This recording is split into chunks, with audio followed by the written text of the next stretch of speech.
네, 방금 소개받은 이혁진입니다. 센텀 예배당에서 섬기고 있고요. 찬양대에 서기 때문에 아마 가끔씩 이렇게 카메라가 비치는 제 얼굴을 보실 수 있을 것입니다.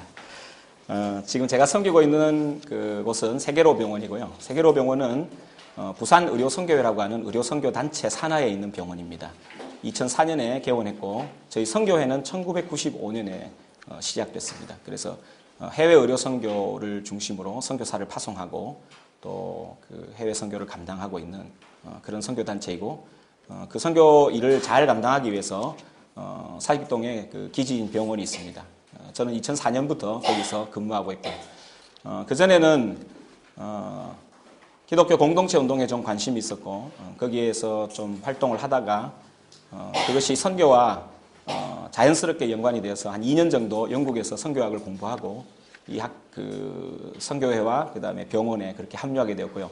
그 무렵쯤에 저희 목사님과 사모님을 우연찮게 만나게 되었고 그렇게 해서 영안교회로 그렇게 와서 지금까지 같이 공동체 신앙생활을 하고 있습니다. 사실은 1시간 만에 성경을 달린다는 것은 불가능한 일입니다. 그래서 어떻게 될지는 모르겠지만 1시간 동안에 성경을 달리고 특별히 저희들이 선교의 성경적 배경이라는 제목으로 처음에 이것을 시작하게 된 것에 대해서 왜 그래야만 하는가에 대한 것을 좀 많이 강조할 생각입니다. 왜냐하면 선교가 교회에서 교회의 교세가 크기 때문에 행하는 프로젝트라고 생각하신다면 오늘 회개하시면 되겠습니다. 회개한다는 말은 그 관점을 바꾸셔야 된다는 것입니다.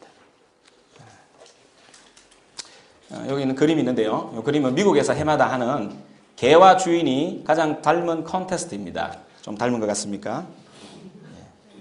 오늘 또 어떻습니까? 좀 닮았습니까? 이건 좀 어떤가요?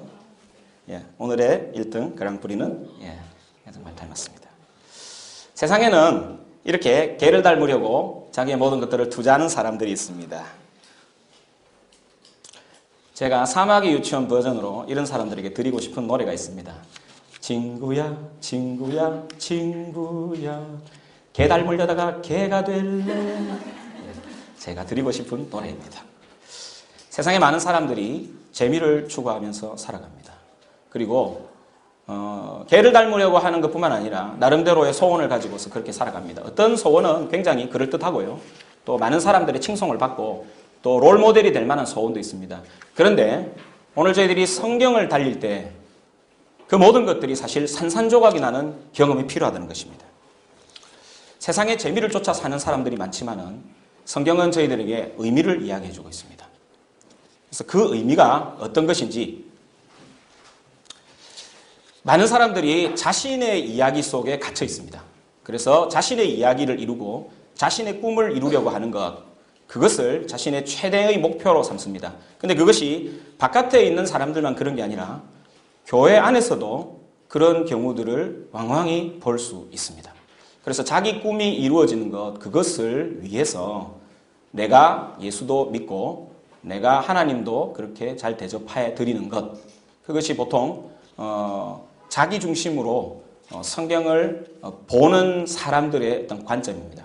그래서 사실은 종교적인 언어와 종교적인 어떤 틀을 가지고 있지만 본질적으로 달라진 것이 하나도 없는 것은 뭔가 하면은 자신의 꿈을 이루기 위해서 모든 것을 이용하는 것입니다. 우리 지난주에 목사님께서 설교하시는 그 빌립보서 말씀 중에 굉장히 중요한 말씀을 하셨습니다. 그것은 뭔가 하면 예수님을 수단으로 삼을 것이냐 목표로 삼을 것이냐 거기에서 결단하라고 그렇게 우리에게 말씀을 전해주셨습니다. 바로 그것이 오늘 제가 이야기하고 싶은 이야기입니다. 선교 여러분 아마 이제 우루무치도 가시고 중국도 가시고 또 북한의 땅밟기 기도회도 가실 것입니다. 그런데 그것이 여러분의 인생에 여러분이 지금 가고자 하는 그 길에 있는 삶의 이야기에 도대체 어떤 의미가 있는 것입니까? 그것이 내가 지금까지 생각해왔던 큰 이야기, 내가 이루고자 했던 소망, 그거보다도 더 큰 이야기와 더 큰 꿈과 더 큰 소망이 움직이고 있다는 것을 인정하지 않으면 사실은 이번에 가는 우루무치나 중국이나 그리고 북한을 위한 기도에는 사실 큰 의미가 없습니다. 재미있을지 모릅니다. 그래서 보통 재미는 뭐로 남는가 하면 한 장의 추억 어린 사진으로 남습니다. 그쪽에 갔다 왔었지. 그래서 그 갔다 왔던 추억만 남고 사실은 아무것도 변한 것이 없는 것이 됩니다. 왜냐? 선교가 어떠한 맥락에서 이해돼야 되는지에 대해서 큰 그림으로 바라보지 못할 때 그런 일이 생길 수 있다는 것입니다. 단지 선교뿐만 아니라 우리가 예수님을 믿고 구원을 받았다는 그 구원에 관한 부분들, 내가 예수 믿는 삶을 산다는 것이 어떤 것이냐는 것들, 그리고 내가 바라는 진정한 하늘나라라는 것이 어떤 것이냐, 이런 모든 사실 성경이 이야기하고 우리가 우리 교회에서 다 이야기되고 있는 그 주제들과 이야기들이 사실은 가장 큰 한 이야기 속에 꿰어서 도도한 강물처럼 흘러가고 있다는 것을 모르게 되면 자기의 꿈을 발버둥치다가 결국은 그 큰 대세에 밀려서 그냥 떠내려가고 끝나버린다는 것입니다. 그래서 우리가 사실 선교하면 실제로 이번에 우리가 단기 선교들이 보통 비전 트립 정도의 수준이기 때문에 길어야 일주일 정도. 그래서 그 일주일의 선교가 나한테 무슨 큰 유익이 되겠나 하지만 하나님이 보시는 관점은 그렇지 않다는 것입니다. 우리가 하는 작은 일 자체를 하나님은 그것을 가지고서 점수를 매기시는 게 아니라 그것이 어떠한 큰 맥락과 이야기 속에서 움직여지는가를 깨닫고 움직이는 사람들과 그것을 깨닫지 않고 움직이는 사람들이 나중에 갖게 되는 열매와 나중에 결과들이 판이하게 다르다는 것입니다. 그것이 성경이 우리에게 이야기해 주는 바입니다. 그래서 성경은 사실 우리에게 이야기해 주는 것이 성경의 이 이야기는 우리가 생각하고 우리가 고민하고 우리가 치열하게 실험하고 있는 우리의 소원이나 우리의 이야기보다도 훨씬 더 큰 이야기가 나의 삶을 감쌀 뿐만 아니라 내 이전에 살았던 수많은 사람들과 나의 이후에 살 수많은 사람들 역사 전체를 흐르면서 그 이야기를 이루어가고 있다는 것, 그것이 성경이 우리에게 이야기하는 바입니다. 그래서 그것을 어디에서 가장 잘 나타났냐? 여러분들 우리가 가장 자주 외우는 기도문 속에 그것이 있습니다. 주님 가르치신 기도문. 근데 그거를 주기도문이라 할지 주기도문이라 할지 헷갈리는 경우들이 많고요. 주기도문은 주로 예배 끝날 때 뻘쭘하니까 주기도문을 하거나 아니면 식사할 때만 사용하거나 보통 그렇게 합니다. 그러나 사실 우리가 어쨌든 알든지 알지 못하든지 외우고 익히는 그 주기도문이 사실은 어떻습니까? 제일 먼저 이야기하고 있는 것, 그것이 하나님의 이름과 하나님의 나라에 관한 이야기라는 것입니다. 그래서 이 큰 이야기가 성경이 우리에게 하고 싶은 이야기인데 여기에 들어오겠느냐 하는 것이 성경이 우리에게 대해서 말씀하는 도전이라는 것이고 그것이 선교와 어떤 연관이 있는가를 오늘 같이 한번 달려보도록 하겠습니다. 그래서 여기 보면 영어로 이렇게 표현했습니다. Learn to live in the world Scripture produces 이렇게 되어 있습니다. 우리는 그리스도인이 된다는 것을 성경과 관련돼서 이야기한다면 이렇게 이야기할 수 있다는 것입니다. 그전까지는 내 이야기를 따라 살아왔습니다. 내가 어떻게 잘 되느냐, 내가 어떻게 성공하느냐, 조금 더 확대되면 우리 가족이 어떻게 잘 되느냐, 우리 아들이 어떻게 잘 되느냐, 그런 것들이었습니다. 그런데 사실은 우리가 예수님을 만나고 하나님이 누구신지를 안다고 하는 것은 바로 성경이 만들어가고 있는 세상에서 어떻게 살아갈 것인가를 배우는 것, 그것이 그리스도인의 삶이라고 할 수 있겠습니다. 그래서 우리가 더 큰 이야기 속에 살아간다는 이 전제를 평생 잊지 않고 어떤 일들을 감당하게 될 때 하나님께서는 그것을 통해서 하나님이 영광을 받으실 것입니다. 우리는 우리의 복음의 핵심에 예수의 십자가가 있다는 것을 잘 알고 있습니다. 그래서 우리의 구원론이 얼마나 중요하다는 걸 잘 알고 있습니다. 그런데 사실은 많은 경우에 구원론도 내중심적으로 해석하는 경우들이 많습니다.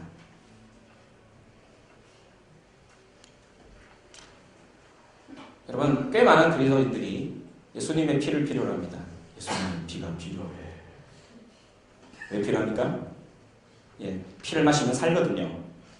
그 다음에 산 다음이 문제라는 것입니다. 산 다음 어떻게 하겠다는 것입니다.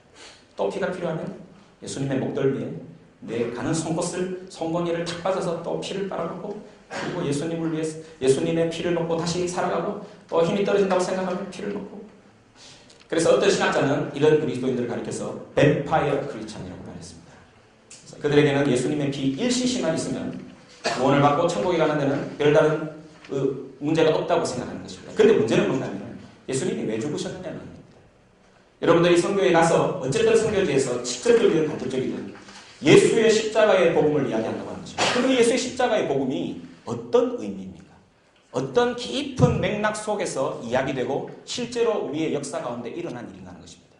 그런데 이것이 내중심적인 사고관으로 생각나게 되면 그 피는 맛있는 것이고 그 피는 나에게 천국 갈 수 있는 티켓을 보장한 것 이상은 별거 아닙니다. 그 다음은 어떻습니까? 내 소원대로 맘대로 살아가다가 또 피가 좀 모자란다 싶으면 충전하듯이 가서 예수님의 피를 빨아먹고 그리고 또 가는 것입니다. 예수님은 마치 피를 빨아먹혀서 죽어가는 사람처럼. 과연 그런 것인가요? 구약에 성전에 관한 이야기가 나옵니다. 구약의 성전에 관한 이야기가 나오는데 저는 이 본문을 참 좋아합니다. 학개라고 하는 선지자가 있었습니다. 이 학개 선지자가 활동하던 시절은 이스라엘 유대인들이 바벨론의 포로 생활에서 70년간 있다가 돌아와서 이제 예루살렘에 정착을 하면서 일어나게 되는 일들과 관계가 있습니다. 그들이 예루살렘에 제일 정착하면서 제일 먼저 한 일이 뭐였는가 하면 성전의 기초를 놓고 솔로몬 때 지었다가 허물어진 성전을 다시 짓는 것이었습니다. 그런데 지으려고 하니까 여러 가지 문제들이 있다는 것을 우리가 알 수 있습니다. 에스라서, 느헤미야서에 있는 배경들을 읽어보면 성전을 지으려고 할 때 가장 큰 문제는 외부의 방해도 있었지만 더 큰 문제는 내부의 문제였습니다. 외부의 방해는 그 주변에 있는 사마리아 사람들이나 그 주변에 있는 이방인들이 이 백성들은 항상 황제에게 반역하는 자들이기 때문에 성전을 짓고 다시 모여 살게 되면 또 황제를 반역하게 될 것이라고 황제를 충동했습니다. 거기에다가 내부적인 문제가 사실은 더 큰 문제였습니다. 여러분, 폐허가 된 곳에서 살아간다고 하는 것은 지금도 쉬운 일은 아닙니다. 우리에게 가장 기초적인 물과 식량 같은 기본적인 것들이 다 없어지게 되면 그것을 보통 인프라를 다 구축하고 그렇게 살아가야 되는데 성전부터 지으려고 하니 쉬운 일은 아니었습니다. 재료가 있었겠습니까? 그래서 짓다가 외부에 여러 가지 고통들이 많으니까 내부적으로도 지치게 되었습니다. 그런데 사실은 성경은 그 부분을 좀 다르게 이야기하고 있습니다. 여기에 보면 학개서 1장 4절에 하나님의 학개 선지자를 보내가지고 이스라엘 백성들을 책망하시는 장면이 나오고 있습니다. 이 이스라엘 백성들을 책망하는 이유가 1장 4절에 있는데 한번 읽어보시겠습니까? 같이 시작. 하나님의 집이 이렇게 무너져 있는데 지금이 너희만 잘 꾸민 집에 살고 있을 때란 말이냐. 그렇게 하면서 나중에 1장 6절, 7절, 8절에 가면은 너희들이 지금 힘들고 저주를 받는 바로 그 이유가 성전을 건축하지 않아서 그렇다. 그래서 너희들이 어떤 식물을 갖다가 심어도 흉년이 될 것이고 전대에다가 돈을 집어넣으면 다 빠져나갈 것이고 너희들이 되는 일이 하나도 없을 것이다. 하나님 이렇게 이야기하십니다. 주로 학개서에 있는 이 본문을 요즘 우리가 교회에서 사용할 때 자주 사용하지 않습니다. 학개서 본문으로 한번 설교를 들어보신 적이 있으십니까? 거의 없을 것입니다. 설교를 주로 하는 이 본문이 해당되는, 적용되는 때가 한두 번 있습니다. 언제까지 같습니까? 예배당 새로 지을 때입니다. 예배당 새로 지을 때, 예배당 새로 짓는 헌금이 잘 안 긋게 되면 목사님이 보통 선택하는 본문 중에 하나가 이 학개서 1장 4절에 있는 말씀입니다. 그래서 위협하지요. 그러니까 네가 안 되는 거다. 그러니까 네가 아파트도 안 되고 아무것도 안 되는 거다. 너 자식이 안 되는 거고 네가 사고가 나가지고 횡액을 만나는 것이다. 보통 이렇게 이야기합니다. 물론 이 본문을 그렇게 해석할 수도 있습니다. 그렇지만 이 본문이 해석하는 바가 과연 그것일까 하는 것이 여기에 의문입니다. 여러분 학개서를 더 읽어보면 이 성전이 가지는 의미가 얼마나 장엄하고 찬란한지 헤아릴 수 없는 장엄함과 찬란함이 그 속에 있습니다. 제가 그것을 조금씩 이야기를 해드리겠습니다. 왜 하나님은 유대인들이 성전을 짓는 일이 모든 일보다 우선되도록 하였을까요? 근데 여러분 한번 생각해 보십시오. 하나님은 솔로몬 성전을 지을 때 이렇게 말씀하셨습니다. 솔로몬의 기도를 통해서 내가 집에 거할 데가 없어서 성전을 짓게 해달라고 말한 적이 없다고 그랬습니다. 여러분 다윗이 하나님한테 뭔가 기마를 쓰는 것처럼 하나님 제가 성전 지어드릴게요 그랬죠. 그리고 나단 선지자도 정말 좋은 생각이십니다. 그랬는데 밤에 하나님이 나단 선지자를 통해서 하신 말씀이 있습니다. 네가 내 집을 지어준다고? 웃기는 소리 하지 마라. 내가 네 집을 지어주겠다. 이렇게 이야기하셨습니다. 그리고 그 성전에 관한 이야기를 하시면서 이렇게 말씀하셨습니다. 성전 지어봐야 내 발도 안에 안 들어간다. 그런데 그럼 이 성전이 무슨 의미가 있단 말입니까? 여러분 하나님이 성전에 거할 곳이 없어가지고 이스라엘 백성들에게 모든 재산을 다 털어가지고 성전을 짓도록 하셨겠습니까? 하나님은 하늘에 거하시고 거할 곳이 너무나도 넓으시고 그것이 다 담을 수 없을 만큼 무한하신 분이신데 그 조그만 성전에 어떻게 하나님이 들어가겠습니까? 솔로몬도 그 당시로서는 지금도 솔로몬 성전을 지으려면 아마 우리나라 같으면 국가 전체 예산을 다 투자해야 아마 그 솔로몬 성전을 하나 지을 수 있을 것입니다. 어마어마한 건축물이요 구조물이었습니다. 그런데 그렇게 지어놓고 솔로몬이 뭐라 그랬냐면 하늘의 하나님께서 이곳에 거할 수 있을 만큼 그렇게 하나님 작으신 분이 아니십니다. 내가 어떻게 하나님을 거룩하시고 광대하신 하나님을 이 조그마한 성전에 그렇게 모실 수 있겠습니까? 그렇게 이야기했습니다. 그러니 여기서 첫째로 배제가 되는 것은 하나님이 있을 곳이 없어서 성전을 지어달라고 하신 것은 분명히 아니었을 것입니다. 그러면 왜 하나님께서는 성전을 지으라고 이렇게 백성들을 책망하셨겠습니까? 바로 거기에 이유가 있습니다. 여러분 성전의 그림을 가만히 한번 생각해 보십시오. 성전이 뭘까요? 여러분 성전은 그냥 우리가 생각할 때는 하나님께 예배드리는 곳이다 하는 장소적인 개념을 먼저 생각합니다. 그런데 성전의 구조를 한번 잘 생각해 보셨으면 좋겠습니다. 성전의 구조의 제일 가운데 뭐가 있습니까? 지성소가 있습니다. 그 지성소에는 하나님께서 좌정하십니다. 그리고 언약의 궤가 있고요. 거기에는 속죄소가 있고요.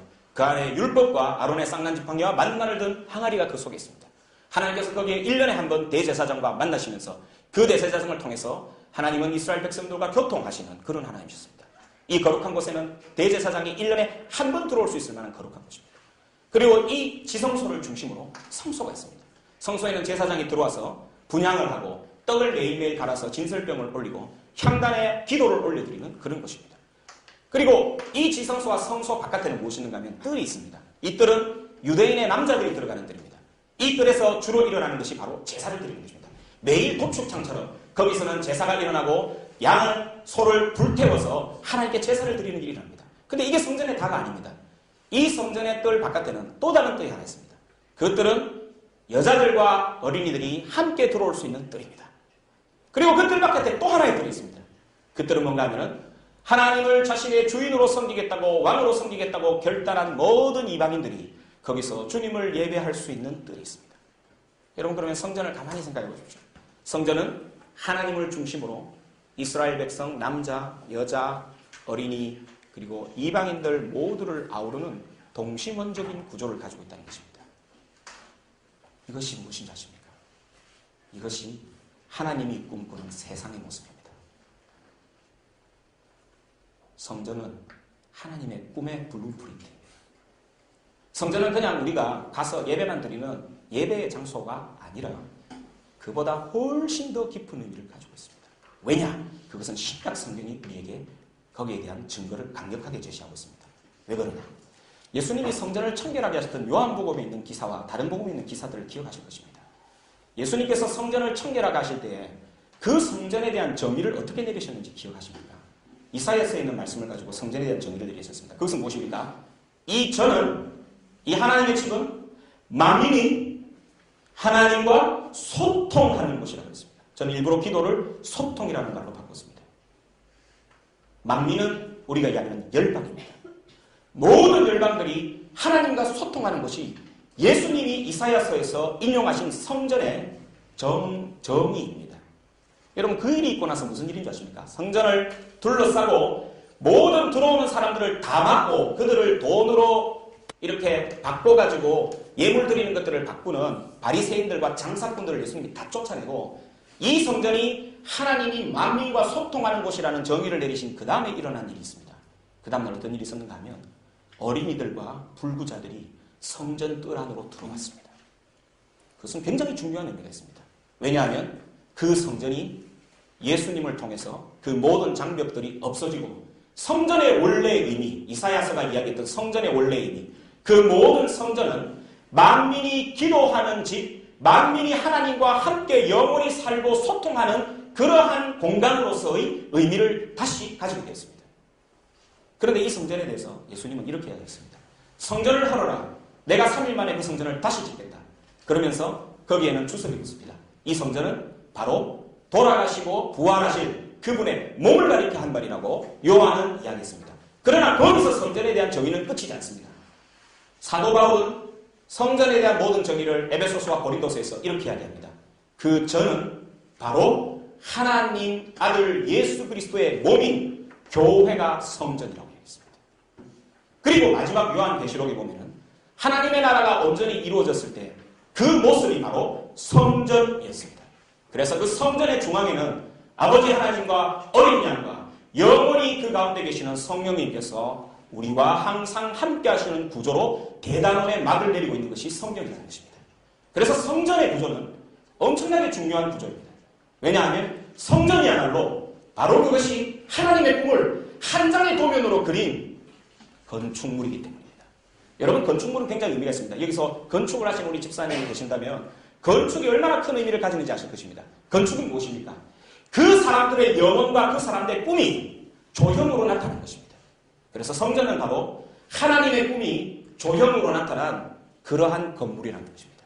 이스라엘 백성들이 계속 성전을 보고 있으면 무엇을 깨달아야 하는가 하면 이것이 하나님의 꿈이구나. 그래서 나는 하나님의 꿈에 함께하면서 살아야 되는 백성이구나 하는 정체성이 매일매일 깨달아져야 되는 그 장소가 바로 성전이었다는 것입니다. 그 성전이 이루어지기 전에는 성막은 바로 그것을 소망하면서 하나님과 함께 살아가는 백성의 아름다움이 어떤 것인지에 대해서 계속 그들은 꿈을 꾸고 살았다는 것입니다. 그것이 바로 이스라엘 백성들의 정체성이었습니다. 출애굽기 19장에 보면 탈출한 이스라엘 백성들에게 하나님이 시내산에서 율법을 주시기 전에 이스라엘 백성들의 정의를 이야기하십니다. 너희들이 누군 줄 아느냐? 내가 너희들을 독수리처럼 업어서 여기까지 데려와서 너희들을 해방시킨 이유. 예수의 십자가의 의미죠. 바로 6월절의 피로, 어린 양의 피로 죽음을 보지 않고 다 홍해를 건너서 새로운 삶을 살게 되는 부활의 삶을 살게 된 이 백성 너희들이 해야 할 일이 무엇이냐? 너희들은 바로 성전의 백성이 되어야 된다는 것입니다. 그래서 출애굽기 19장 4절에 보면 이런 이야기가 있습니다. 너희는 왕같은 제사장이요 거룩한 나라고 나의 특별한 소유가 되어서 내가 온 세상의 하나님인 것을 세상에 선전하는 자로 너희들을 세웠다. 그것이 바로 이스라엘 백성들의 정체성이었습니다. 그런데 이 이스라엘 백성들이 어떻게 살기 시작했습니까? 그 성전을 버려둔 것은 바로 그 의미입니다. 나는 하나님의 꿈과는 더 이상 상관없는 삶을 살겠다는 것이었습니다. 그래서 그렇게 살 때 제일 먼저 하는 것이 무엇입니까? 내 집과 내 꿈을 가꾸는 것입니다. 여기에 보면 거기에 대한 굉장히 중요한 단어가 하나 있습니다. 여기가 파란 걸로 써 있습니다. Your paneled house. Your paneled house라는 말을 저는 여기서 잘 꾸민 집이라고 하는 세 번역으로 했습니다. 근데 우리 개혁 성경에 보면 판벽한 집 이렇게 표현되어 있습니다. 판벽한 집이란 것은 뭔가 하면은 우리 양산 조금 더 넘어고 정관 넘어가시면 우리 청도 이런 데 가시면 전원주택이죠. 전원주택의 벽이 어떻습니까? 저 푸른 초원에 그림 같은 집을 짓고 하는 그런 그림 같은 집들입니다. 다 보면 패널이 붙어 있습니다. 그런 사이딩들이 붙어 있거든요. 그런 사이딩이나 타일 같은 것을 패널이라고 합니다. 그런데 여러분 중동지방의 그 배경을 좀 아셔야 될 것이 여러분 중동지방 가보면 벽에다 뭔가를 장식해서 붙이는 일은 별로 하지 않습니다. 왜 그렇겠습니까? 중동지방은 원래 옛날도 그랬고 지금도 그랬고 모래바람이 너무 많은 곳입니다. 그래서 항상 흰 옷을 입어도 그날 바로 더러워지는 것입니다. 그렇게 되니 어떤 일이 일어나는가? 집을 지어봐야 하루만 지나면 벽에 때가 타가지고 뭔가를 하는 것이 큰 의미가 없습니다. 그럼에도 불구하고 이 사람들이 거기에다 사이딩을 하고 하얀색으로 언덕 위에 하얀 집을 만들었다는 것입니다. 그런데 이 만든 장소가 어디냐? 예루살렘 성전이 완전히 무너진 폐허 위에서 전원주택을 지었다는 것입니다. 여러분 전원주택 단지가 많은데요. 전원주택 단지를 난지도에다 짓는 그런 전원주택 시공사를 보신 일 있으십니까? 전원주택은 어디다 주로 짓죠? 예, 경치 좋고 물 좋은 곳에 짓습니다. 청도 정도 돼야 되고요. 저기 그 기장이나 뭐 이런 데 괜찮은 데 돼야 됩니다. 그런데 이 말이 뭔가 하면은 너희들이 난지도 위에 전원주택을 짓고 있다는 것입니다. 여러분 난지도 위에 짓는 전원주택 어떻습니까? 정말 볼성사납겠죠. 하나님은 거꾸로 이스라엘 백성들에게 묻고 계시는 것입니다. 그게 너희들의 삶이다. 하나님의 꿈을 잃어버린 자들은 난지도에다가 전원주택을 짓고 사는 사람과 같다는 것입니다. 하나님의 꿈은 폐허가 되고 하나님의 꿈은 이루어지지 않는데 나는 하나님의 백성이고 성경의 백성이라고 하면서 그 성경이 이야기하는 이야기 속에 가장 중요한 흐름이 하나님의 뜻과 하나님의 나라가 이루어지는 것인지에서는 전혀 관심이 없는 삶을 사는 것 그 자체가 난지도 위에 전원주택을 짓는 것과 같다는 것입니다. 하나님은 그것을 책망하신 것입니다. 그렇기 때문에 너희들이 하는 모든 일들이 하나로 연결성이 없고 일관성이 없고 그 모든 것들이 다 마치 다 부서진 것처럼 다 무너진다는 것입니다. 여러분 이것이 바로 세상의 꿈이 가지게 되는 그 마지막 말로입니다. 여러분 이 시대에 같이 살았던 동시대의 선지자 한 사람이 있었습니다. 다니엘 아시죠? 다니엘서의 핵심적인 흐름이 뭔 줄 아십니까? 다니엘서의 핵심적인 흐름이 바로 하나님의 꿈, 하나님의 나라입니다. 그런데 요즘 다니엘 학습법이 많이 유행하는데 여러분 다니엘 학습법을 통해서 실제로 여러분들의 마음의 동기 속에 원하는 것이 뭔가 한번 가만히 생각해 보십시오. 특히 10대 아이들을 가진 부모님들 가슴에 손을 얹고 한번 생각해 보십시오. 저를 포함해서. 다니엘 학습법 하면 뭐부터 생각나시죠? 총리 대신 잘 풀리는 사람, 똑똑한 사람. 그런데 여러분 다니엘 학습법을 하려면 그것만 가지고는 안 됩니다. 사자굴에 들어가는 것도 포함돼야죠. 다니엘의 인생이 총리 대신으로만 풀리는 것이 그 인생이 다 했습니까? 아니었습니다. 그런데 그 총리 대신도 사실은 굉장히 가시밭길이었습니다. 왜냐하면 유대의 총리가 아니었습니다. 자신이 포로로 잡혀간 적국의 총리로서 살았습니다. 그러니 얼마나 살아놓은 판 같은 삶을 매일 살았겠습니까? 그가 살아놓은 판 같은 사람을 살았다는 것은 사자굴에 들어갔다는 사실만 보고도 알 수 있습니다. 얼마나 트집 잡을 것이 없으면 그가 하나님을 예배했다는 이유 하나로 그를 사자굴에 집어넣을 만큼 그는 매일매일 힘든 삶을 살았습니다. 그런데 다니엘이 고레스 왕 원년까지 있었다. 그렇게 되어 있습니다. 여러분, 고레스 왕 원년이 어떤 날인 줄 아십니까? 고레스 왕 원년은 유대인들이 포로에서 해방된다는 겁니다. 그것을 일부러 1장에 기록한 중요한 이유가 있습니다. 왜냐하면 사실 그것이 다니엘의 꿈이었기 때문입니다. 다니엘의 꿈은 바로 하나님의 나라의 회복이었습니다. 그래서 다니엘이 받았던 모든 이상들과 꿈들은 다 하나님의 나라에 관한 이야기였습니다. 그런데 느부갓네살 왕을 통해서 하나님은 그것을 보여주셨습니다. 다니엘은 완전히 무력한 상태에 있었던 사람 같습니다. 전복이 잡혀갔고요. 자기 이름도 우리가 일본 시대 때 창시개명 한 것처럼 창시개명이라고 살았고요. 그래서 벨사살이라는 이름을 가지고 있었습니다. 그리고 느부갓네살의 아들이었던 벨사살 왕에게 있어서는 옛날 포로로 잡혀온이라는 아주 그런 이렇게 천대를 받고 자리에서 밀려난 일이 있었습니다. 그런데 그가 계속 일관성 있게 외친 것이 있었습니다. 그것은 바로 하나님의 나라였습니다. 그런데 그 하나님의 나라와 대조되는 나라가 있었습니다. 느부갓네살 왕의 꿈에서 나타난 그 나라였습니다. 그 나라는 어떤 나라였습니까? 그 나라는 머리는 금이고, 그 다음에 은이고, 그 다음에 구리 같은 동 같은 것이고, 그 다음에는 어떻습니까? 철이고, 그 넓적다리 아래에 있는 모든 발들은 철과 흙이 믹스가 된 그런 형태의 거대한 신상이었습니다. 여러분, 세상은 원래 그렇습니다. 세상의 꿈, 우리가 쫓아가는 꿈의 핵심적인 것은 거대합니다. 우리는 거기에 눌려서, 그 시스템에 눌려서 이게 꿈인 줄 알고 쫓아갑니다. 그것이 모든 제국의 꿈이었고 모든 사람들의 꿈이었습니다. 그런데 놀라운 일이 하나 생겼습니다. 손으로 하지 않은 뜨인돌 하나가 나타나서 그 모든 신상들을 박살내버리고 타작마당에 머리처럼 흩어버리고 그 돌이 온 세상에 가득하게 됐다는 겁니다. 그것이 다니엘의 꾸었던 꿈이었습니다. 그런데 여러분, 거기에 굉장히 중요한 힌트가 있습니다. 세상의 나라, 내가 짓고자 하는 그 나라의 핵심, 그것은 바로 뭔가면 그 신상과 같다는 것입니다. 여러분, 신상이 거대해 보여서 대단할 것 같지만 여러분, 신상을 한번 건축학적 구조로 한번 생각해 봅시다. 요새 건축학 개론이라는 영화가 있다더라고요. 건축학 개론적으로 생각해 보면 제일 중요한 부분이 어디입니까? 어떤 구조물이라도. 물 한 잔만 좀 주시겠습니까? 제일 중요한 구조가 무엇입니까? 제일 중요한 구조. 제일 밑에 있는 기초입니다. 그러면 신상에서 제일 중요한 기초는 무엇입니까? 다리입니다. 여러분, 그 많은 육중한 체구를 지탱할 수 있는 다리, 그 다리를 뭐로 이야기하고 있습니까? 철과 진흙이 반반 좀 섞였다. 여러분, 철하고 진흙이 섞이는 거 본 일 있습니까? 절대로 섞이지 않습니다. 철과 진흙이 섞이지 않는 그 다리를 가지고 있는 신상, 어떨 것 같습니까? 저절로 놔둬도 무너지게 되어 있습니다. 두 번째, 그 금과 은과 동과 철과 흙이 서로 어떤 연관성이 있나요? 연관성이 없습니다. 그때뿐입니다. 그거로 끝나버립니다. 영원함이 없습니다. 그것이 바로 신상이 우리에게 가르쳐주는 것입니다.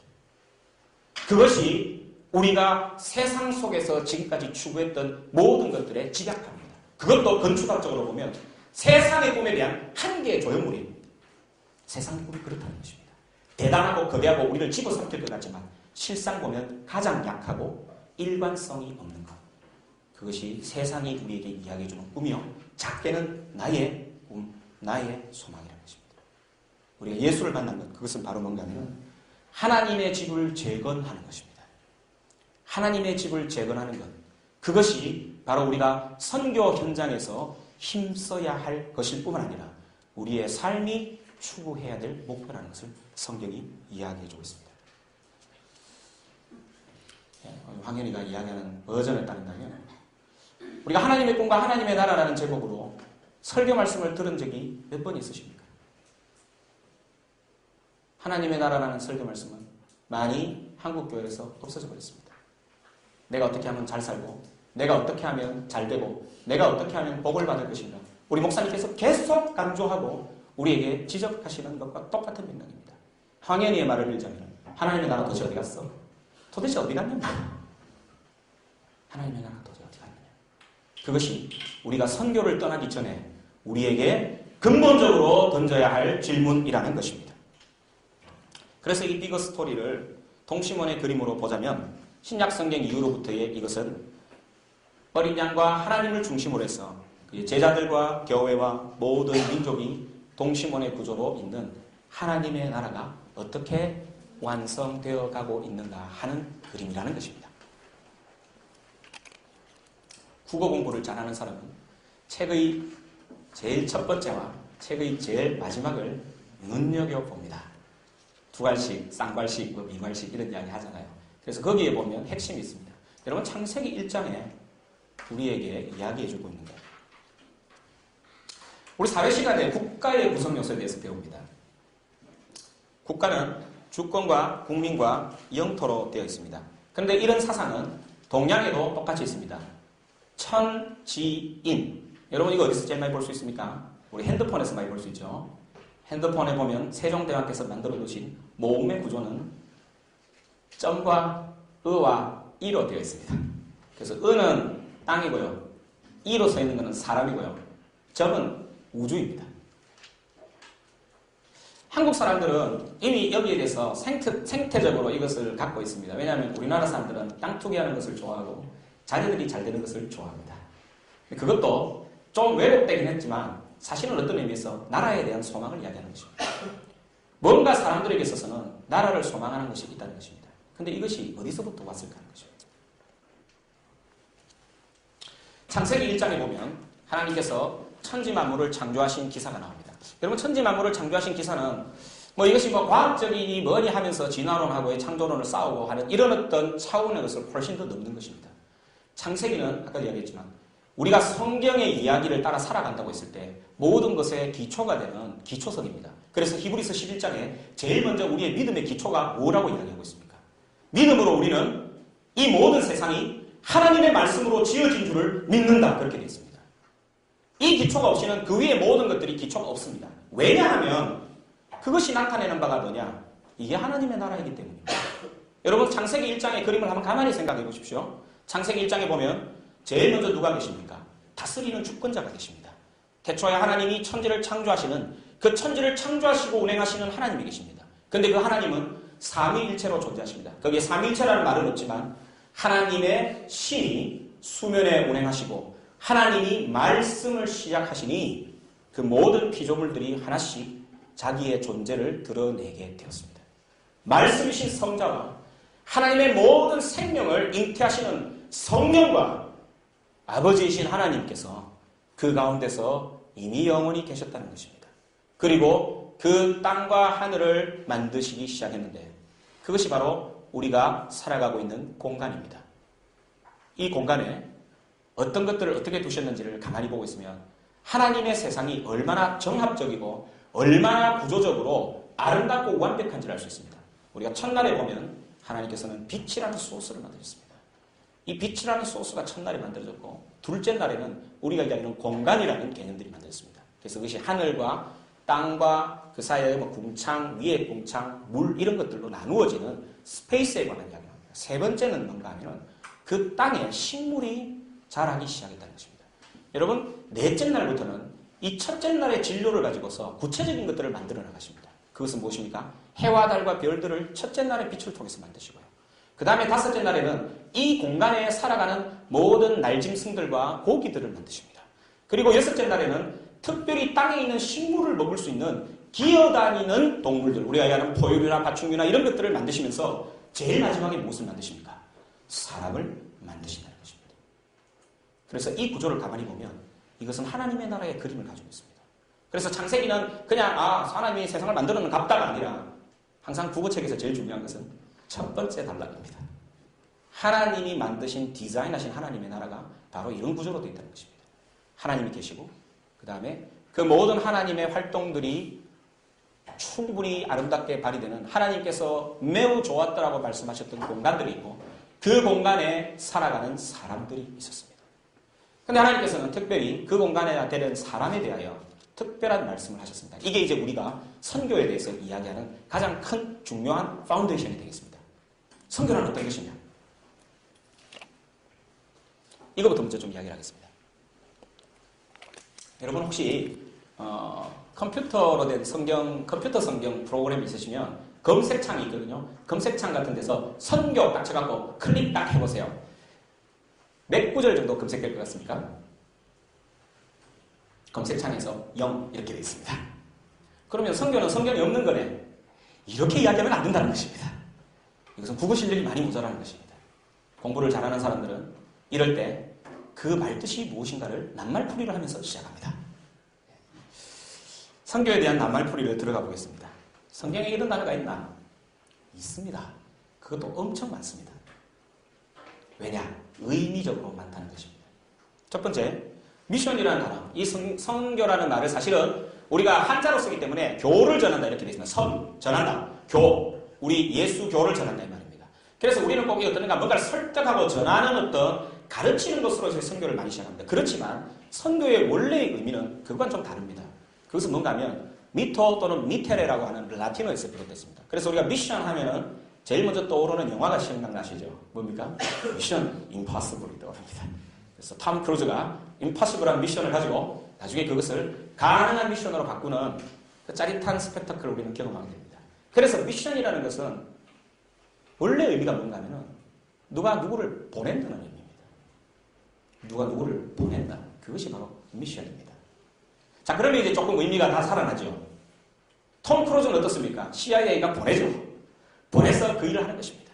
과업이 있고요. 그 업을 완수하기 위해서 온갖 난관을 뚫고 과업을 완수하고 즐겁게 돌아오는 것입니다. 구약에서 신약에서 그러면은 보낸다는 말과 관련된 말들이 얼마큼 있을까? 수없이 많습니다. 수없이 많습니다. 구약에 있는 단어는 말아크라는 단어입니다. 이 말아크라는 단어는 사자, 선지자라는 개념의 수식입니다. 이것이 가장 많이, 가장 대표적으로 나오는 우리 성경 본문이, 성경 그 책이 있습니다. 구약의 제일 마지막 책 이름이 뭡니까? 말라기. 이거를 히브리 말하면 말아키입니다. 말아키. 그 이라는 말은 뭔가 하면 나의라고 하는 전면입니다. 그래서 나의 사자, 내가 보낸 자 이런 뜻입니다. 그래서 사실 말라기에는 어떤 투영이 있습니다. 나중에 이게 누구로 투영이 됩니까? 세례 요한으로 투영이 됩니다. 내가 먼저 앞서서 보내는 자가 있다. 그 자가 오면 엘리야의 심령으로 부모와 자식 간에 잘못된 것을 돌이키듯이 이스라엘 백성들을 하나님께로 돌이킬 것이라는 약속. 구약 성경의 제일 마지막, 시대적으로 제일 마지막이 말아키로 끝나는 것은 굉장한 의미가 있습니다. 왜냐하면 구약의 끝이 말아키로 끝난다는 말은 하나님 신약에서 계속 선지자들을 보내면서 하나님의 선교를 계속 하실 것이라는 것. 이것이 현재 진행형이라는 것을 이야기하고 있는 것입니다. 그런데 이건 굉장히 재밌는 동사적인 변화가 있습니다.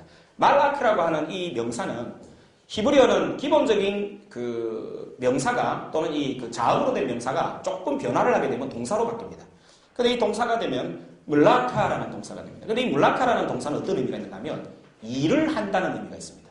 여러분 아까 우리가 학개서 1장에서 나중에 뒤에 본문을 읽어보면 이런 이야기가 나옵니다. 하나님이 그 성전을 지으라고 했는데 성전을 안 짓다가 혼이 나고 나서 그들이 성령의 감동을 받아서 성전을 지어야 되겠다고 마음의 회개의 운동을 하게 됩니다. 그 회개의 운동과 회심의 운동을 해서 부흥이 일어났습니다. 그리고 나서 한 일이 뭔가 하면 산에 가서 나무를 했다 이렇게 되어 있습니다. 그 산에 가서 나무를 했다고 하는 했다라는 말 동사가 바로 이 말입니다. 멜락. 그래서 이것은 무슨 말인가 하면 보냄을 받은 자들이 일을 한다는 의미입니다. 여러분 이것은 예수님에게 가장 잘 나타납니다. 예수님이 자신을 가리켜 누가 나를 보냈다고 항상 이야기하십니까? 예, 아버지가 나를 보내시니 그리고 아버지가 나를 보내셔서 일을 하시기 때문에 나도 일한다. 그것이 예수님의 자기 정체성이었습니다. 보내는 것과 일하는 것은 같은 것입니다. 우리는 누가 우리를 보내느냐에 따라서 일하는 자일 수도 있고 게으른 자일 수도 있습니다. 여러분 게으름은 일 안 하는 것이 게으름인데 그 일은 무엇인가 하면 보내는 자의 일을 하지 않는 것을 다 게으름이라고 합니다. 그러니 어떤 의미에서 생각하면 내 평생 잠 안 자고 모든 일을 했다 할지라도 하나님의 카운터에서는 일 안 한 것으로 칠 수 있는 가능성이 충분히 있다는 것입니다. 그것이 성경이 우리에게 이야기해주는 이 뜻풀이의 의미입니다. 내가 선교의 부르심을 받아서 간다. 그 부르심을 받아서 간다는 그 말은 뭔가 하면 이것이 하나님의 일인 줄 알고 그 일을 한다는 것입니다. 그래서 일과 부르심은 뗄래야 뗄 수 없는 관계 속에 있다는 것입니다. 신약에서는 이것이 굉장히 중요한 단어로 나옵니다. 그 단어의 이름이 바로 사도라는 단어입니다. 사도라는 단어 아포스는 아포스텔로라고 하는 히라보에서 나왔습니다. 이 히라보의 뜻이 바로 선교와 동의어입니다. 그것을 누군가를 심부름 보낸다는 것입니다. 그래서 거기에서 나온 명사가 아포스톨로스, 사도입니다. 여러분 사도의 으뜸이 되시는 분이 누구신지 아십니까? 베드로도 아니고 바울도 아닙니다. 히브리서에 보면 우리의 믿는 도리의 사도이신 예수를 바라보자. 이렇게 되어 있습니다. 예수님은 사도이십니다. 우리는 사도하면 12사도를 생각하지만 기본적으로 사도라는 뜻의 핵심적인 단어는 뭔가 하면 그가 선교사라는 뜻입니다. 그가 하나님의 보냄을 받아서 하나님의 일을 하러 이 땅에 내려왔다는 의미입니다. 그것이 선교가까지는 핵심적인 의미라는 것입니다. 자, 그런 관점에서 창세기 첫 1장을 보시면 사람에게 나오는 이 단어가 굉장히 중요하다네요. 죄송합니다. 누가 누구를 어떻게 보내느냐 하는 것이 선교의 어떤 구조입니다.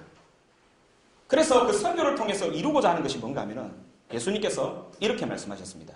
예수님이 자기의 정체성을 말씀하실 때에 내가 다른 동네에서도 하나님 나라의 기쁜 소식을 너희에게 전하야 하느니 나는 이 일을 위하여 보내심을 받았다. 이것이 바로 그분이 자신의 선교의 정체성이 무엇이냐를 이야기해 주신 것입니다. 선교는 무엇을 하는 것이냐? 하나님의 나라를 그들에게 이야기하는 것입니다. 하나님의 나라 또는 천국이라고 이야기하는 개념은 신약 성경에서 적어도 150회 이상 그 단어가 나옵니다. 천국 또는 하나님의 나라. 여러분 성경에서 한두 번 이야기하는 단어가 중요하겠습니까? 100번 이상 이야기하는 단어가 중요하겠습니까? 너무 우문입니다. 그죠? 100번 이상 나오는 단어는 일단 정신 차려야 됩니다. 왜냐하면 그것은 하나님이 지금 굉장히 강조하고 있다는 것입니다. 하나님은 끈기 있으시기 때문에요. 100번이라도 반복해서 이야기하십니다. 우리가 들을 때까지. 그래서 사실은 선교는 하나님의 나라에 대한 것을 이야기하지 않고서는 이루어질 수 없다는 것을 이야기하고 있습니다. 하나님의 나라의 구조가 창세기 1장부터 나와 있습니다. 그래서 아까 그 6날의 어떤 구조를 말씀드렸고 거기에 사람을 두셨습니다. 그래서 여기에 보면 하나님의 나라의 핵심적인 세 가지 구조가 있는 것을 알 수 있습니다. 주권이 있고요.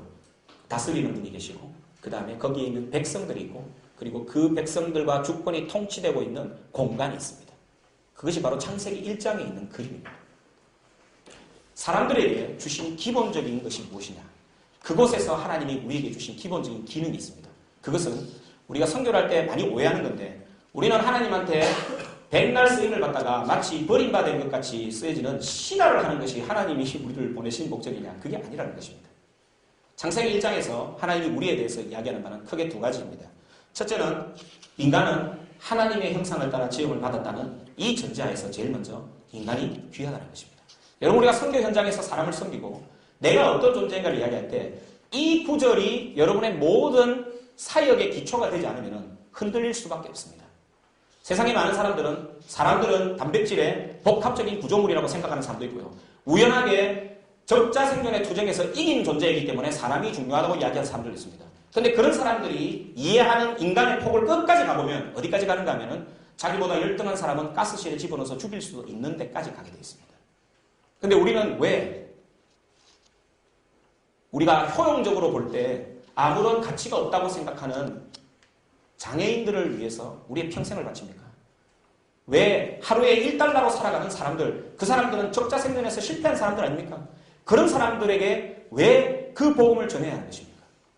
그것에 가장 중요한 이유가 있습니다. 그것은 바로 우리 모두가 인종과 남녀와 빈부와 귀천에 모두 차이 없이 하나님의 나라의 구조 속에서는 하나님의 형상을 따라 지음받은 귀한 존재라는 것입니다. 그 다음에 두 번째는 그들이 남자와 여자로 창조되었다는 것입니다. 남자로 여자로 창조되었다는 것은 굉장히 중요한 선교적인 의미를 갖고 있습니다. 여러분 선교라는 것이 어떤 것입니까? 선교는 자신과 다른 환경 속으로 들어가는 것입니다. 그것을 우리를 바운더리라고 이야기하면 좋겠습니다. 여러분 바운더리는 여러 가지가 있습니다. 선교지에서 겪게 되는 제일 우리가 확실하게 겪게 되는 바운더리가 뭡니까? 언어입니다. 언어는 장시간의 힘을 가지지 않고서는 넘을 수 없는 바운더리입니다. 그런데 그런 바운더리에도 불구하고 그 바운더리를 넘어서 하나가 되게 하는 형상이 우리 사람들 속에 있다는 것입니다. 왜 하나님이 남자와 여자라고 그 이야기를 꼭 집어서 이야기하셨을까요? 남자와 여자가 사실은 선교적으로 만나는 가장 큰 바운더리이기 때문입니다. 여러분 집에서 결혼하신 분들은 그것이 매일매일 선교적인 충돌이라는 사실을 아십니까? 남자의 문화와 여자의 문화가 화성과 금성만큼 다르기 때문에 그것을 하나로 만드는 것이 쉬운 일이 아니라는 것을 우리는 알고 있습니다. 사실은 해외에 나가는 모든 선교들도 본질적으로는 여기 안에 들어있는 이야기입니다. 그것은 바로 뭔가 하면은 다른 문화의 바운더리를 넘어서 내가 그와 하나가 되는 것이 무엇인가를 배우는 것, 그것이 선교입니다. 선교는 가서 일 열심히 하는 거, 그냥 무턱대놓고 가서 막 일 열심히 하는 그것이 아닙니다. 그거에 아까로 치면 이런 것입니다. 여러분, 선교지에 가면요, 전투 상황이기 때문에 전투를 많이 할 수 있습니다. 근데 여러분, 전투에 이긴다고 전쟁에 이기는 것은 아닙니다. 하나님 나라의 큰 관점에서 볼 때 내가 가서 하는 작은 일들이 어떤 의미인가 하는 큰 그림을 같이 보지 못하면 그것을 이 전투에 있는 소부대들은 어떻게 합니까? 본부하고 항상 뭘 합니까? 통신을 합니다. 통신을 해서 도대체 지금 상황이 어떻게 되는가? 총 쏠 때인지 숨을 때인지 후퇴할 때인지 전진할 때인지 다 알아보고 갑니다.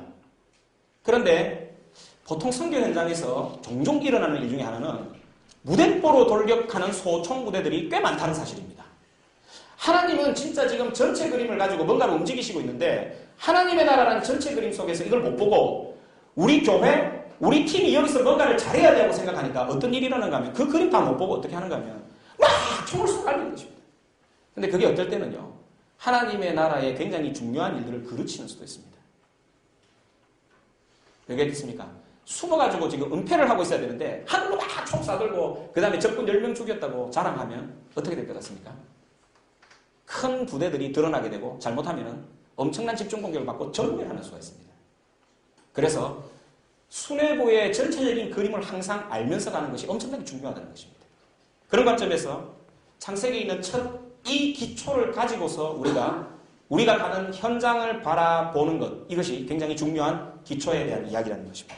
세 번째는 뭔가 하면은 우리가 공동체로 살아가는 그것을 통해서 하나님이 우리에게 허락하시는 것은 뭔가 하면 우리가 하나님의 파트너로 그 일들을 함께 감당하는 왕 같은 사람들이라는 것이 창세기 1장에 나와 있습니다. 그 말이 나타내는 단어가 뭔가 하면은 세상을 다스리는 권세입니다.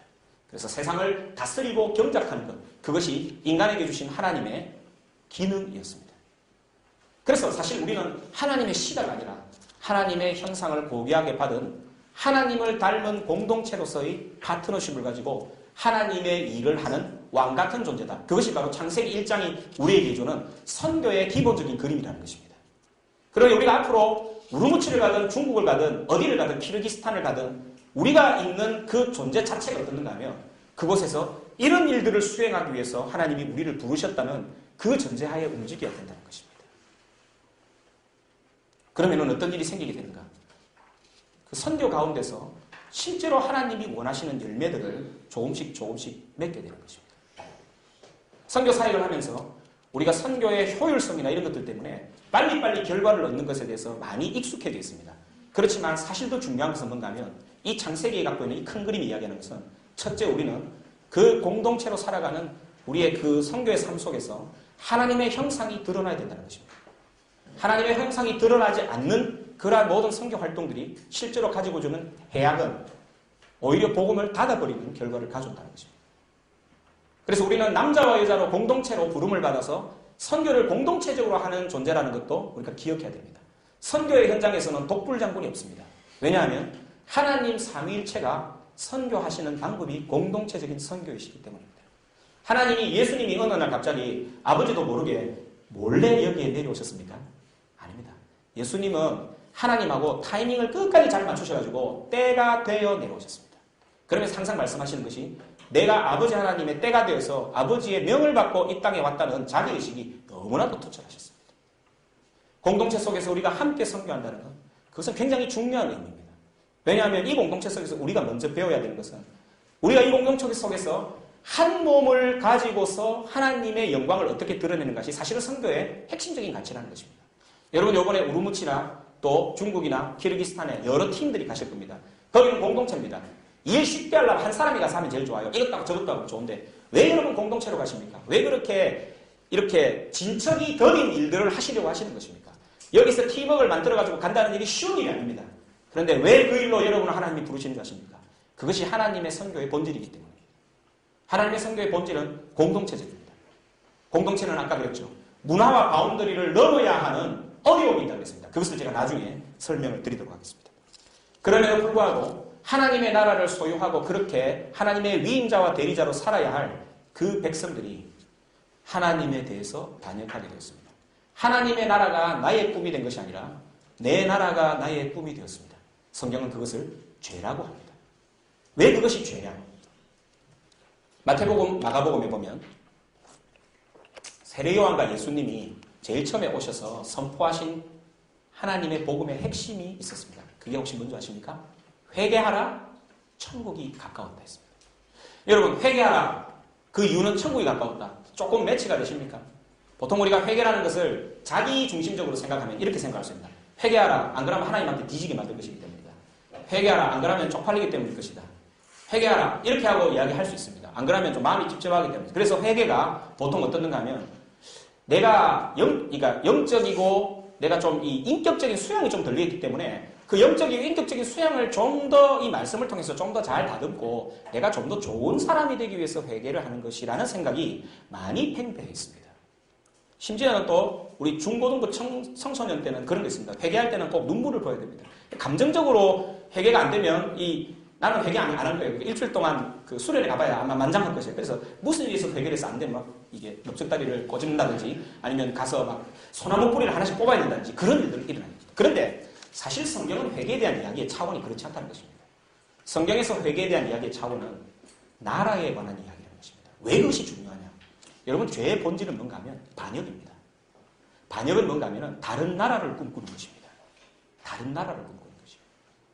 여러분이 가는 그 선교 현지에 보면은 순박한 것 같고요. 그렇죠. 그렇지만 그 사람들의 본질을 다 파고 들어가면 그 모든 백성들의 본질은 하나님의 나라가 아닌 다른 나라를 세우려고 하는 본질상 반역의 성향을 가지고 있다는 것입니다. 그것이 아담으로부터 목사님 말씀에서 우리가 이야기한 것처럼 연대성을 가지고 있습니다. 그래서 우리는 하나님에 대해서 기본적으로 반역하는 하나님의 나라가 아닌 나의 나라를 꿈꾸는 것이 우리의 체질의 깊숙한 곳에 있다는 것입니다. 여러분, 그것에 대해서 나타난 가장 중요한 보기가 뭔지 하면 창세기 9장, 10장, 11장에 보면 바벨탑 사건입니다. 여러분, 바벨탑 사건이 왜 중요합니까? 바벨탑 사건은 우리가 안 그랬으면 한 말로 지금까지 살았으면 영어 안 배워도 될 텐데 그것을 위해서 바벨탑 사건이 일어났습니다. 바벨탑 사건의 가장 중요한 개념은 뭔가 하면 하나님이 생육하고 번성하여 땅에 충만하라고 한 노아에게 다시 주신 이 선교의 명령을 정면으로 거부한 것입니다. 우리가 땅에 가득하고 충만하고 가는 것이 선교의 명령입니다. 하나님의 영광을 드러내고 삼위일체 하나님의 그 모습이 우리 공동체 속에서 나타나야 되는 것, 그것이 창세의 처음에 하나님이 계획하셨던 하나님 나라의 모습이었습니다. 그런데 그것이 바벨탑에서 어떻게 되는가 하면 한 곳에 모이고 누구의 이름을 낸다고요? 우리의 이름을 세상에 떨치기 위해서 하늘 끝까지 탑에서 찾는 것이었습니다. 바로 자기 왕국의 선언이었습니다. 자기 독립이었습니다. 그 모든 바벨탑의 정신을 가지고 있는 것이 바로 세상의 제국들입니다. 아까 이야기했던 다니엘의 왕국이 다 그런 것들입니다. 하나님은 그때 그것을 어떻게 하셨습니까? 흩어버리셨죠. 어떻게 흩으셨습니까? 말을 혼잡하게 해서 흩어버리셨습니다. 말이 혼잡해야 된다. 그것은 굉장히 중요한 의미를 가지고 있습니다. 반역하게 되면요, 소통할 수 없게 됩니다. 소통할 수 없던 것의 마지막은 죽음입니다. 여러분, 죽은 자와 여러분 소통할 수 있습니까? 죽음의 핵심은 그 모든 관계가 깨어지는 것입니다. 즉, 소통이 되지 않는 것입니다. 그것이 현재 나타나는 것이 뭔가 하면 말이 통하지 않는 것입니다. 일단 우리는 여러 언어가 있어서 말이 안 통합니다. 선교지 가서 선교사들이 제일 힘들어하는 것이 무엇입니까? 언어입니다. 여러분, 일주일 가면 제일 힘든 게 뭐겠습니까? 그 나라 말 일주일 만에 못 배웁니다. 바벨탑만 없었으면 우리가 지금까지 한 말을 쓰고 얼마나 좋았을까? 그것이 오히려 우리에게 이야기해주는 바는 우리의 반역의 성향이 우리의 언어의 차이를 통해서 하나님 그것을 계속 우리에게 이야기해주고 있다는 것입니다. 그런데 이 바벨탑의 사건이 나중에 신약에서 바뀌게 됩니다. 그것이 언제 바뀌게 되느냐? 오순절의 성령 강림을 통해서 바뀌게 됩니다. 여러분, 오순절 성령 강림의 가장 중요한 핵심적인 것은 뭘까요? 불이라고 생각하십니까? 사도행전 잘 읽어보면 거기에 이렇게 되어 있습니다. 하늘에서 내려온 것이 불의 혀라고 되어 있습니다. 그럼 여러분, 우리 국어 실력을 한번 생각해 보십시오. 불의 혀라면 불이 중요합니까? 혀가 중요합니까? 예, 맞습니다. 우리 아가가 정확하게 이야기했습니다. 국어 실력이 제일 좋은 것 같습니다. 근데 우리는 의도적으로 불이 중요하다고 생각하고 싶죠. 그래서 어떻습니까? 삼각삼하는 이렇게 말씀합니다. 불 받아라, 불. 이렇게 합니다. 불 받는 것. 불 받는 것 굉장히 중요하다고 생각합니다. 그런데 사실은 거기에서 중요한 것은 불이 아니라 혀입니다. 왜냐하면 그 다음에 일어났던 일이 바로 그것을 이야기해 줍니다. 혀가 임했을 때 어떤 일이 생겼습니까? 사람들이 각종 방언으로 이야기하기 시작했습니다. 그것이 왜 중요합니까? 그리고 나서 교회가 탄생했습니다. 왜 그것이 중요할까요? 바벨탑에서 하나님이 원하셨던 것은 한 마음으로 생육하고 번성해야 땅에 충만한 하나님의 나라가 이루어지는 것입니다. 사람들이 그것을 정면으로 거부했을 때 하나님께서는 그것을 언어를 흩어버리는 방법으로 그들의 기도를 흩어버리셨습니다. 그런데 하나님도 실패한 것 같잖아요. 다 흩었으니 이제 하나님 나라 어떻게 되는 거예요? 아까 하나님 나라 어디 갔습니까? 진짜. 하나님 나라 어떻게 되는 겁니까? 그런데 하나님께서 약속을 주셨습니다. 하나님은 어떻게 이 일을 풀어가셨는가? 아주 작은 하나부터 시작해서 풀어가셨습니다. 그게 누군가 하면 아브라함이었습니다. 아브라함은 갈대아 우르라는 지금으로 치면 뉴욕이나 상해 같은 곳에서 엄청 잘 나가는 사람이었습니다. 그래서 그 사람의 원래 이름은 아브람이었습니다. 그런데 이 아브람이 어느 날 75세 되는 날 하나님을 만나게 됩니다. 하나님을 만나가지고 하나님이 이야기하는 것이 뭔가 하면 세 가지를 이야기하셨습니다. 여러분 아브라함의 복이 어떤 것입니까? 네 후손이 바다의 모래알처럼 많아지고 네가 열방의 아비가 되고 또 뭡니까? 네가 땅을 차지하게 될 것이고 그리고 네가 복의 근원이 될 것이라. 여기에 보면 국가의 구성 요소가 다 들어있습니다. 그 백성들과 그 백성들이 살아가는 땅과 그를 통해서 약속된 왕. 이 세 가지가 아브라함에게 하신 약속이었습니다. 아마도 모든 피조물들, 특별히 천사는 그 당시에 하나님의 계획을 보고 좀 의아해했을 것입니다. 하나님이 세상을 어떻게 하면 다시 회복시키시는 원래 계획을 어떻게 하실까? 그런데 하나님은 거기에다가 어떤 일들을 하셨는가 하면 한 사람을 불러서 그 일을 시작하셨다는 것입니다. 여러분 우리가 하는 단기 선교가 굉장히 보잘것없고 이 영안교회가 하는 단기 선교가 전체 하나님의 그림에 뭐 어느 정도의 영향을 미칠 것인가 생각하십니까? 그렇지 않습니다. 왜냐하면 하나님은 항상 한 사람으로부터 시작하시는데 무엇을 통해서 그 사람으로부터 시작하시는가 하면 그가 진정 하나님의 나라를 자신의 나라로 받아들이는 회개에서부터 시작한다는 것입니다. 사실은 아브라함이 갈대아 우르를 떠났던 그 상황, 그것이 바로 회개입니다. 회개의 본질적인 단어 메타노이아라는 히라보는 돌이킨다는 뜻입니다. 방향을 바꾼다는 뜻입니다. 그것은 바로 내가 지금까지 알고 있는 여권의 패스포트의 국적이 바뀐다는 이야기입니다. 회개는 그런 것입니다. 그래서 회개하라. 왜냐하면 새로운 나라가 너희들에게 이미 있기 때문입니다.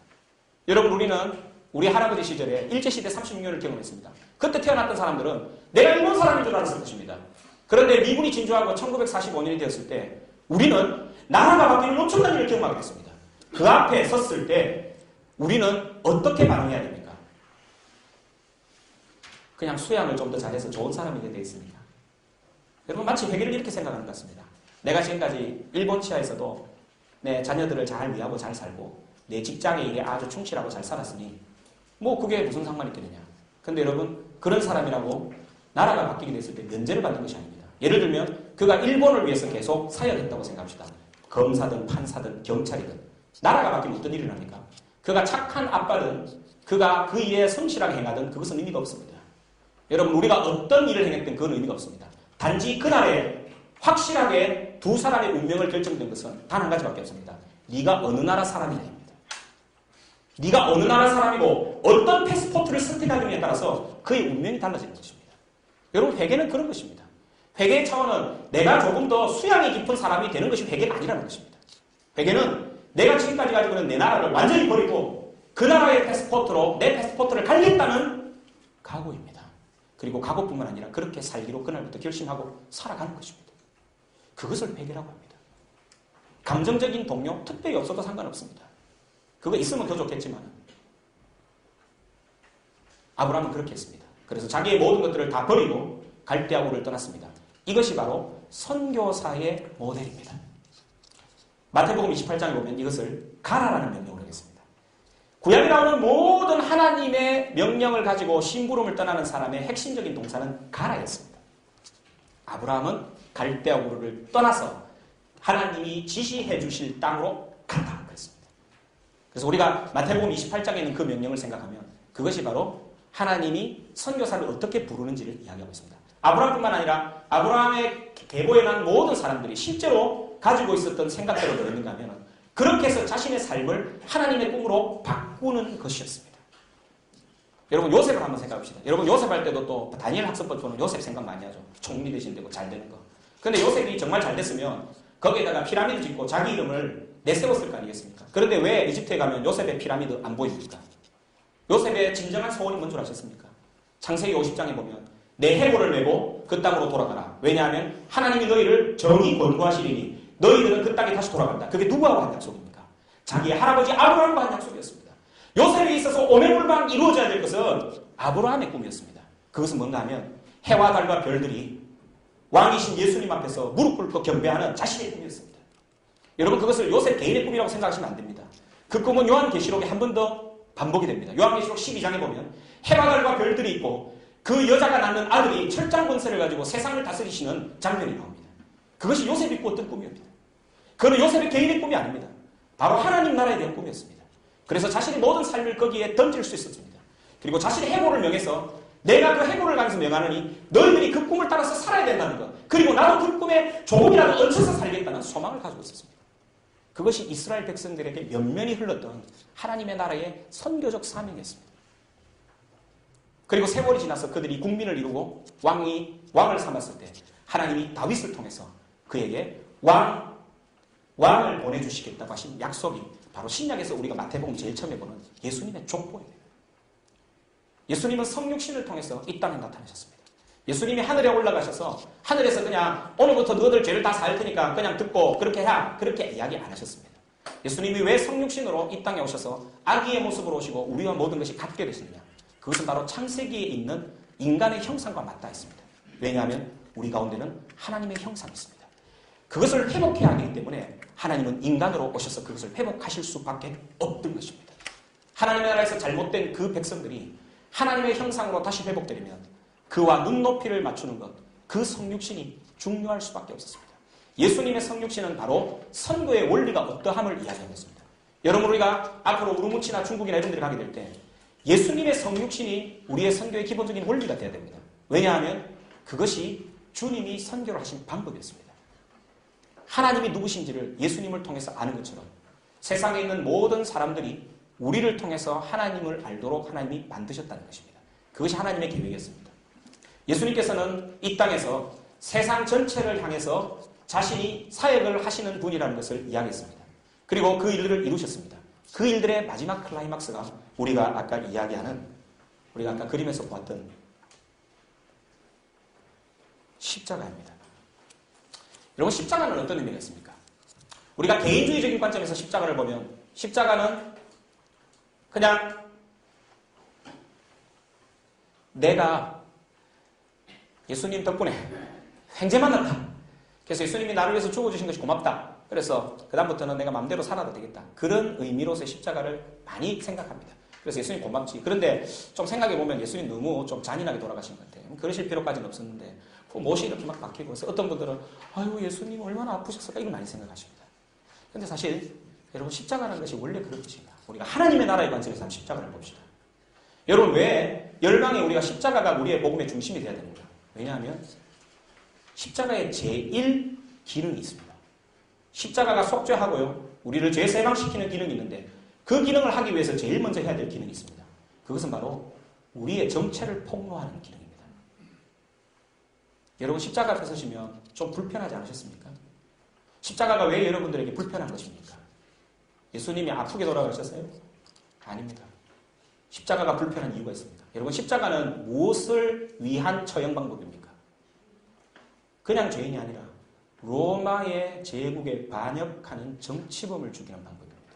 여러분 예수님이 유대인의 신성모독죄로 죽게 되려면 원래는 십자가형을 당하시면 안 돼요. 원래는 돌에 맞아 죽어야 됩니다. 그런데 예수님이 왜 십자가에 달리셔 죽으셔야 하는가? 그것이 선교의 가장 중요한 핵심입니다. 우리가 선교를 하고 선교의 메시지를 전하는 중심의 그 복음이 무엇이냐?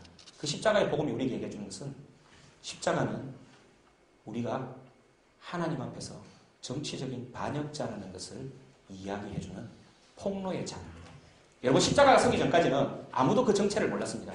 여러분 대제사장이나 바리새인들은 사람들에게 어떤 평판을 받았습니까? 굉장히 훌륭하고 좋은 사람들이었습니다. 로마 제국은요, 정의롭게 세상을 다스리는 나라인 줄 알았습니다. 군중들은요, 예수님을 막 떠받들어서 군중들이 참 좋은 성격을 가지고 있는 사람들이라는 생각을 했었습니다. 제자들요, 죽기까지 예수를 따르겠다고 결심했습니다. 그런데 십자가 앞에서 어떤 일이 일어났습니까? 제자들은 가장 비겁하고 자신을 위해서 살았다는 것을 예수님을 통해서 한몫 보려고 했다는 것이 드러났고요. 그래서 그날 다 없어졌잖아요. 군중들은요, 일주일 만에 왕이라고 이야기하는 사람을 십자가에 처형하라고 고래고래 과음을 지르고 자기 후손에게 그 피를 돌리라고 이야기했습니다. 그리고 대제사장들과 바리새인들은요. 굉장히 종교적으로 거룩한 줄 알았더니 그 사람들이 결국 어떤 사람들이었습니까? 예수님을 시기해서 잡아줄 만큼 치졸하고 쪼잔한 인간들이었습니다. 로마군은요.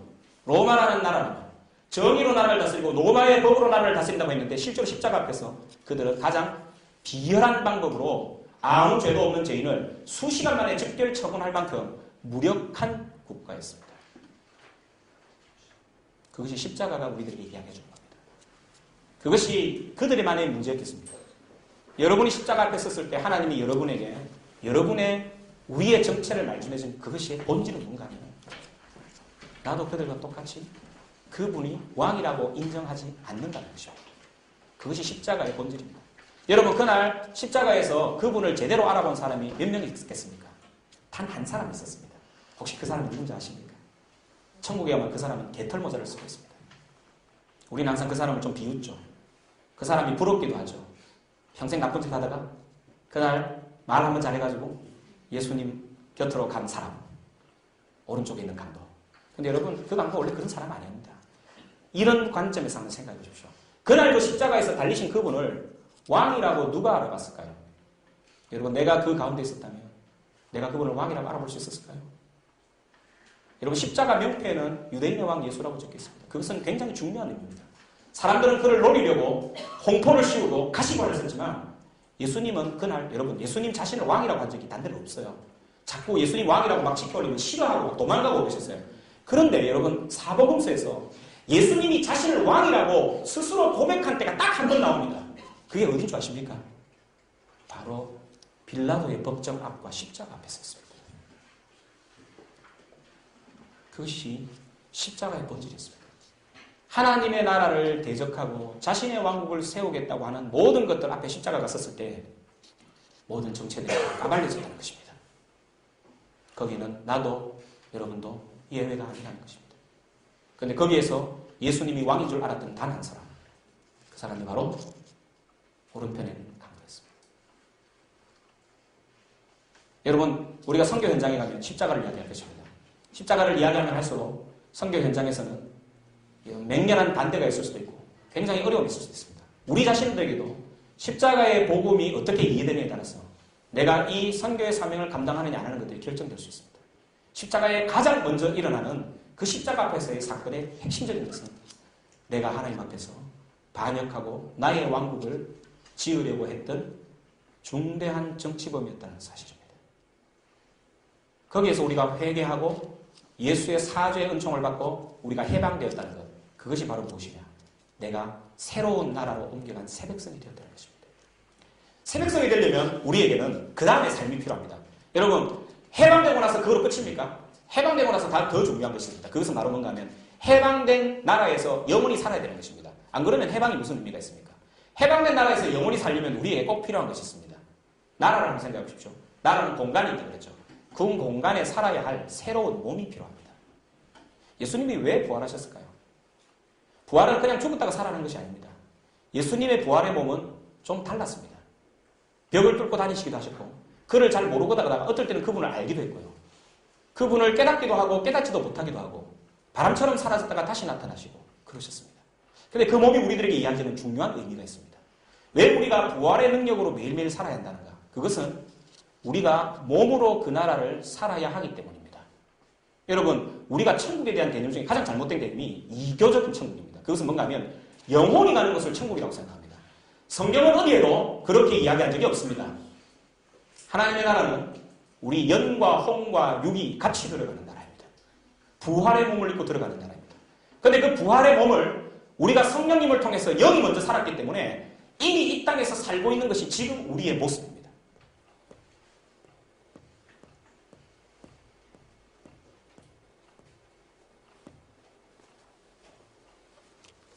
예수님이 처음 오시고 예수님이 다시 오시겠다고 약속하셨습니다. 이 사이에 살고 있는 우리의 모습, 그리고 우리가 선교를 하는 이 모습이 바로 뭔가 하면은 부활의 몸을 소망하고 산다는 것인데, 부활의 몸을 소망한다는 것이 바로 뭔가 하면은 내가 새로운 나라에서 살아가기 위해서 나를 지금 하나님 앞에서 준비하고 있다는 의미입니다. 그래서 우리가 매일매일의 부활을 살아간다는 것은 그래서 굉장히 중요한 것입니다. 부활의 몸의 핵심이 무엇인 줄 아십니까? 여러분 부활한 예수님을 제자들이 어떻게 해서 알아보는지 혹시 기억하세요? 예수님 역시 아놀드 슈바르제네크처럼 변했습니까? 아닙니다. 예수님이 누군지를 잘 몰랐는데 어느 순간이 되면 예수님이 누군지를 알아요. 제자들이. 공통적으로 알게 된 사인이 있었습니다. 그 사인이 뭔지 아십니까? 손에 못자국과 발에 못자국과 허리에 창자국입니다. 여러분 엠마오로 가는 두 제자가요. 예수님을 알아봤을 때 떡을 뗄 때 예수님을 알아봤다 그랬잖아요. 저는 이런 상상을 해봅니다. 아마 그때 그들이 보았던 것이 있을 것입니다. 여러분 떡을 떼려면 어떻게 해야 되죠? 소매가 이렇게 내려가겠죠. 뭐가 보였겠습니까? 아마도 못자국을 보았을 것입니다. 그분이 바로 예수님인 줄 알아먹었을 것입니다. 부활의 몸이신 예수님이 왜 그 흔적을 가지고 계시느냐? 그것이 바로 우리가 하나님의 나라를 위해서 살아가는 그 선교의 삶의 흔적입니다.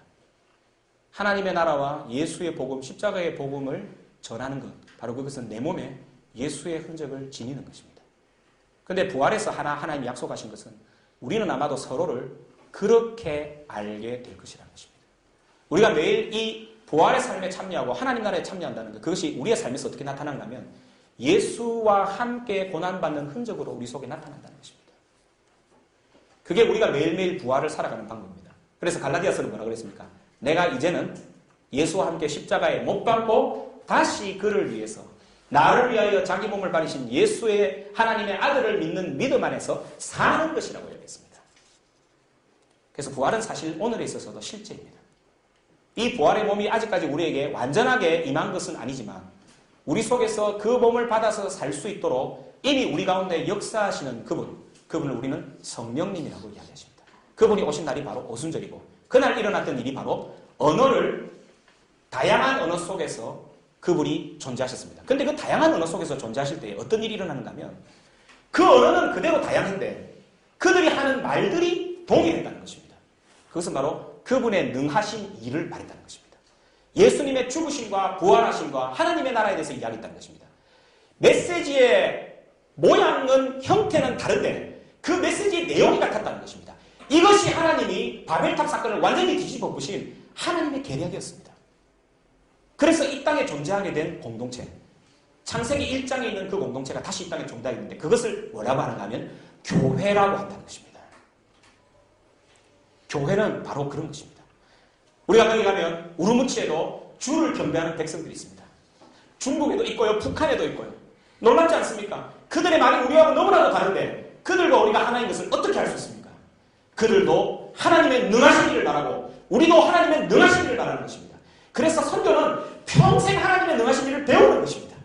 우리가 가서 뭔가 하나님 위해서 하겠다는 것이 아니라 하나님이 이루어놓으신 일들을 우리가 가서 목도하고 배우고 하나님이 무엇인가를 우리가 경험하는 것입니다. 그것이 교회의 다이나믹입니다. 그러한 공동체의 장벽들이 있음에도 불구하고 남녀의 차이가 있고 우리가 넘어야 할 언어와 그 모든 것들이 있음에도 불구하고 우리가 교회를 통해서 하나님이 능하신 그 일들을 알 수 있도록 하나님이 우리를 두셨다는 것입니다. 그것이 바로 선교하는 공동체인 우리에게 주신 하나님의 명령이고 하나님의 사명입니다. 그 사명을 받아 살아가는 우리들의 삶을 가리켜 선교적인 삶이라고 합니다. 그래서 선교는 사실은 해외에 나가기 이전부터 그가 그리스도인이 되어서 하나님의 나라를 나의 가치로 받아들이겠다고 회개한 그날로부터 우리에게 주어진 타이틀입니다.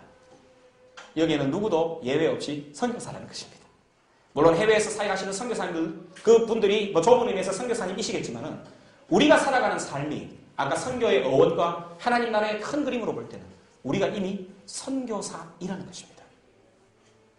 그래서 선교는 우리가 교회가 좀 커지니까 그렇게 하게 되는 그런 프로그램이 아니라 우리의 삶의 본질이고 우리가 하나님 나라를 지향한다고 했을 때 우리가 그런 사람이라는 것을 이야기합니다.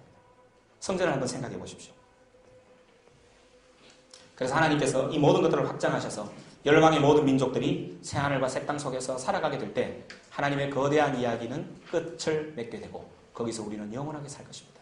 여러분 이 꿈을 가지고 우리가 선교지로 나가는 것입니다. 여름이 되니까 땜빵 한다고 나가는 거 아닙니다. 프로그램을 해야 되니까 나가는 건 아닙니다. 우리가 아주 작지만 하나님이 아브라함 작은 한 사람을 불러서 이렇게 거대한 파노라마를 만들어 나가신 것처럼 하나님 작은 우리 교회, 우리 작은 사람들을 쓰셔서 하나님의 선교의 파노라마를 오늘도 만들어가고 계신다는 것입니다. 여러분들은 그 거룩한 부르심에 부름을 받은 선교사들이십니다.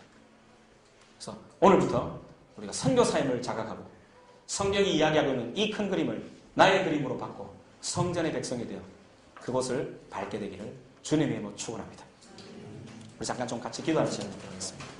주님 그렇게 해주십시오. 그래서 저희들이 나의 꿈과 교회의 프로그램이 아니라 하나님의 나라가 그것이 이루어지는 것, 그것이 내 꿈이 되고 나의 변화가 되게 하셔서 그 선교를 통해서 오히려 하나님이 우리에게 보여주시고자 하는 그 놀라운 것들을 경험하는 축복의 시간이 되게 해달라고 우리 같이 좀 기도했으면 좋겠습니다. 같이 기도합시다.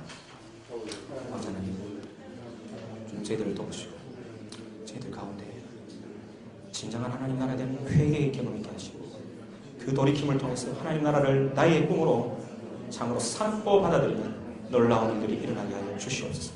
아버지 하나님, 저희들이 참으로 짧은 선교의 여행이지만 우리가 큰 관점에서 우리의 일생과 영혼을 돌아보는 관점에서 하나님의 나라를 대망하게 하고 계시고, 아버지 하나님, 저희들이 하나님의 나라를 붙잡고 참으로 주의 복음, 십자가의 복음을 전하는 아버지 하나님 선교사로 우리를 자리매김할 수 있도록 주의 은혜를 더하여 주시옵소서.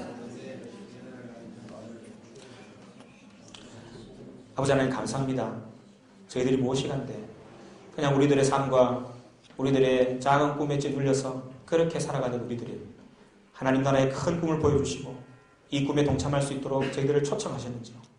아버지 하나님, 이 하나님의 말할 수 없는 은혜의 초청 가운데 저희들이 응답하기를 원합니다. 내가 지금까지 살아왔던 모든 것들을 다 내려놓고 아버지 하나님의 나라를 나의 것으로 받아들이는 놀라운 결단이 있게 되기를 간절히 원합니다. 그것이 우리의 선교의 작은 활동들과 우리의 섬김 가운데서 일관성 있게 나타날 수 있도록 은혜를 베풀어 주시옵소서.